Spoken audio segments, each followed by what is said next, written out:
जो मर्द होता है उसे दर्द नहीं होता मेम साहब। मर्द मूवी का अमिताभ बच्चन का ये डायलॉग उनकी जिंदगी पर बिल्कुल फिट बैठता है। जी हाँ, यही हम आपको आज की इस वीडियो में बता रहे हैं कि अमिताभ बच्चन सच में ऐसे मर्द हैं जिन्हें बुरा वक्त आने पर भी दर्द नहीं हुआ। बुरा वक्त आने पर भी उन्होंने अपना हौसला नहीं छोड़ा, क्योंकि वो सच में एक मर्द हैं, शहंशाह हैं। और मुकद्दर के सिकंदर भी अमिताभ बच्चन ही है। जी हाँ, अमिताभ बच्चन जैसा कोई हो ही नहीं सकता है। तो अमिताभ बच्चन की जिंदगी से रिलेटेड ये वीडियो बड़े कमाल की है। इस वीडियो को हम अब शुरू करते हैं। जो लोग मूवीज देखते हैं, बॉलीवुड के दीवाने हैं, उनसे कोई प्रश्न ये पूछे कि बॉलीवुड का महानायक किसे कहा जाता है, तो जवाब आएगा अमिताभ बच्चन। और कोई ऐसा प्रश्न पूछे कि बॉलीवुड में मुकद्दर का सिकंदर किसे कहा जाता है, तो आंसर आएगा अमिताभ बच्चन। और कोई पूछे कि बिग बी कौन है, तो नाम आएगा अमिताभ बच्चन। और कोई पूछे कि बॉलीवुड का शहंशाह किसे कहा जाता है, तो नाम फिर आएगा, आंसर आएगा अमिताभ बच्चन। लेकिन हर कोई अमिताभ बच्चन नहीं हो सकता है। अमिताभ बच्चन ने भी जिंदगी में काफी बुरा दौर देखा है। वो बुरा दौर जब उन पर 90 करोड़ रुपए का कर्जा हो गया था और साथ में 55 मुकदमे। जी हाँ, 55 केसेस। ये बात उस समय की है जब अमिताभ बच्चन की company ABCL, Amitabh Bachchan corporation limited, ये दिवालिया हो गई थी। उस समय अमिताभ बच्चन काफी ज्यादा कर्जे में डूब गए थे। 1990 के दशक में ये वो समय आया था जब सदी के महानायक, बॉलीवुड के महानायक उस समय काफी ज्यादा बुरे दौर से गुजर रहे थे। वीर सिंघवी को दिए गए एक पुराने इंटरव्यू में बॉलीवुड के शहंशाह ने खुद बताया है कि मेरे ऊपर उस समय 55 लीगल मुकदमे हो चुके थे।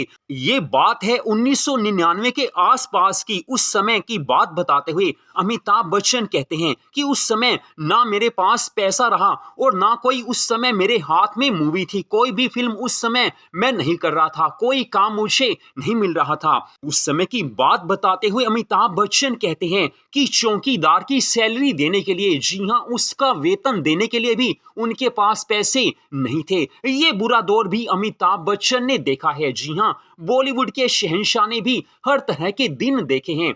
तो वो बताते हैं कि घर पर लेने वालों की लाइन लगी होती थी। हर कोई चाहता था कि मेरे पैसे मुझे जल्दी से जल्दी मिले। उस समय अमिताभ बच्चन कहते हैं कि मुझे काफी शर्म आती थी, क्योंकि जिंदगी में इतना बुरा दौर मैंने कभी नहीं देखा था। वो दौर ऐसा था कि अमिताभ बच्चन उस समय अपने आप को बिल्कुल मायूस महसूस कर रहे थे।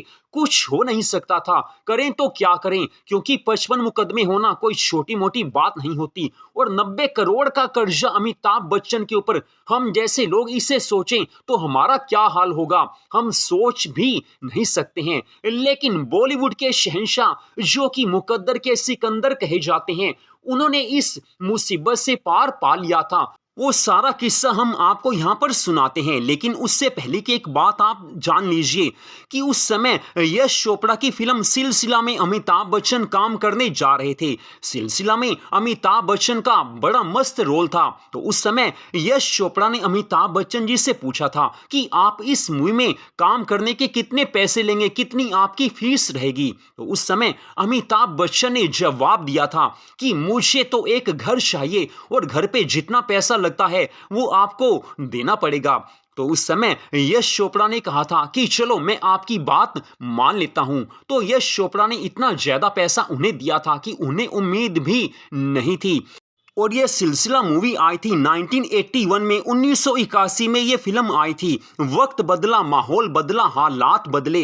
अब अमिताभ बच्चन 1999 में कर्जाई हो गए थे। 90 करोड़ का कर्जा, 55 केस उन पर चल रहे थे। अब उस समय भी यश चोपड़ा ने उनकी वैसे तो मदद की थी, लेकिन अमिताभ बच्चन ने उनसे कुछ पैसा उधार नहीं लिया था, क्योंकि अमिताभ बच्चन ने यश चोपड़ा जी से केवल यही कहा था कि आप मुझे काम दीजिए, मैं काम करके पैसे कमाना चाहता हूं और इस तरह अपना कर्जा उतारना चाहता हूं। तो यश चोपड़ा एक मूवी लेकर आए थे, मोहब्बतें। जी हां, मोहब्बतें आई थी सन 2000 में, 27 अक्टूबर 2000 सन में मोहब्बतें मूवी रिलीज हुई थी और इसमें अमिताभ बच्चन का जो रोल था, जबरदस्त रोल था। इस रोल में अमिताभ बच्चन गुरुकुल के एक प्रिंसिपल के रूप में आते हैं, नाम नारायण शंकर। जबरदस्त एक्टिंग उन्होंने की थी और ये मूवी अमिताभ बच्चन के लिए जबरदस्त वापसी की मूवी साबित हुई थी। अमिताभ बच्चन का फिर से नाम चमकने लगा था। लेकिन अब हम आपको यहां पर यह बता रहे हैं कि अमिताभ बच्चन ने 90 करोड़ का कर्जा कैसे उतारा था, किस तरह से उन्होंने सारी सेटिंग की थी। वैसे अमिताभ बच्चन चाहते तो किसी से भी इतना बड़ा उधार ले सकते थे क्योंकि उनके काफी ज्यादा पॉलिटिकल रिलेशन हैं। लेकिन अमिताभ बच्चन केवल नाम के शहंशाह नहीं हैं, वो रियल में असली जिंदगी में शहंशाह ही माने जाते हैं क्योंकि उन्होंने अपना कर्ज उतारने के लिए कुछ भी रुपया उधार नहीं लिया था। 1 रुपए का उधार उन्होंने नहीं लिया था, फिर भी अपना कर्जा उतार दिया था। अब कर्जा कैसे उतारा? उन्होंने 18 घंटे तक बीमारी की अवस्था में भी काम किया था। काफी ज्यादा काम करके उन्होंने सारा कर्जा उतारा था। हर तरह के विज्ञापनों में वो नजर आने लगे थे। उन्होंने यही सोचा था कि बस मुझे काम करना है, काम करके मुझे पैसे कमाने हैं और अपना कर्जा उतारना है। 18 घंटे तक लगातार काम करना आसान बात नहीं होती। ये केवल अमिताभ बच्चन ही कर सकते हैं क्योंकि वो रियल में शहंशाह हैं। मुकद्दर का सिकंदर मूवी ऐसे ही नहीं बनी थी, जिंदगी में कई बार वो सच्चाई सामने आ जाती है। तो अमिताभ बच्चन सदी के महानायक नहीं, अपनी जिंदगी में भी वो महानायक कहे जाते हैं क्योंकि उनकी जिंदगी में ऐसे ऐसे समय उन्होंने देखे हैं कि जिनके बारे में एक आम इंसान सोच भी नहीं सकता है।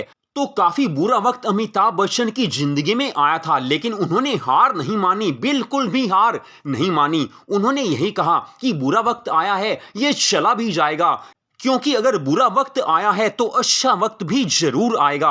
और वैसे मैंने कोई अपनी ओर से गलती नहीं की है, तो उन्हें पूरा विश्वास था भगवान के ऊपर और अपनी किस्मत के ऊपर। किस्मत भी बदली, भगवान ने भी साथ दिया, या इसे ऐसे कह सकते हैं कि भगवान ने साथ दिया और अमिताभ बच्चन की किस्मत पूरी तरह से बदल चुकी थी। उन्होंने सारा कर्जा उतार दिया था और उनका जो घर पुराना था, पुराने वाला घर भी उन्होंने दोबारा खरीद लिया था और उसी लाइन में उन्होंने 3 नए घर खरीद लिए थे।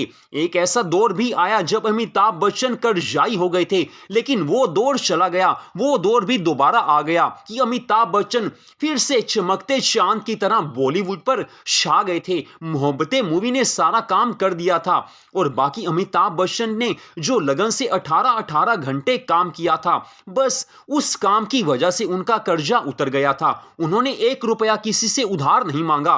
वो यही कहते हैं कि मेरे ऊपर भी बुरा वक्त आया था, किसी और के ऊपर भी बुरा वक्त आ सकता है, कभी भी आ सकता है। हिम्मत हारनी नहीं चाहिए क्योंकि जो हिम्मत नहीं हारते हैं, मेहनत करते हैं, पूरे दिल से काम करते हैं, भगवान उनका साथ हमेशा जरूर देते हैं। और अमिताभ बच्चन ने भगवान की कृपा से और अपनी मेहनत से उस मुसीबत को पार पा लिया था जिस तरह की मुसीबत हम लोगों की जिंदगी में कभी आ भी नहीं सकती, क्योंकि 90 करोड़ का कर्जा और 55 केस, ये बात काफी ज्यादा दिल को दुखाने वाली है। आम इंसान इस मुसीबतों से पार नहीं हो सकता, लेकिन अमिताभ बच्चन सच में बॉलीवुड के शहंशाह हैं, बॉलीवुड के महान नायक हैं और मुकद्दर के सिकंदर ही उन्हें कहा जा सकता है। सच में अमिताभ मुकद्दर का सिकंदर हैं। अमिताभ बच्चन के एक गाने की हल्की सी झलक आप देख लीजिए, आपको उन दिनों की याद आएगी और सच में आपको बड़ा अच्छा लगेगा। वो मुकद्दर का सिकंदर जाने मन कहला। तो पुराने दिन पुरानी यादें चैनल पर इस वीडियो को आपने देखा। ऐसी वीडियोस को देखने के लिए, बॉलीवुड की पुराने दिनों से संबंधित स्टोरीज को सुनने के लिए हमारे इस चैनल को सब्सक्राइब जरूर कीजिए, क्योंकि हमारे इस चैनल पर ऐसी वीडियोस आती रहती हैं, आती रहेंगी। जय हिंद।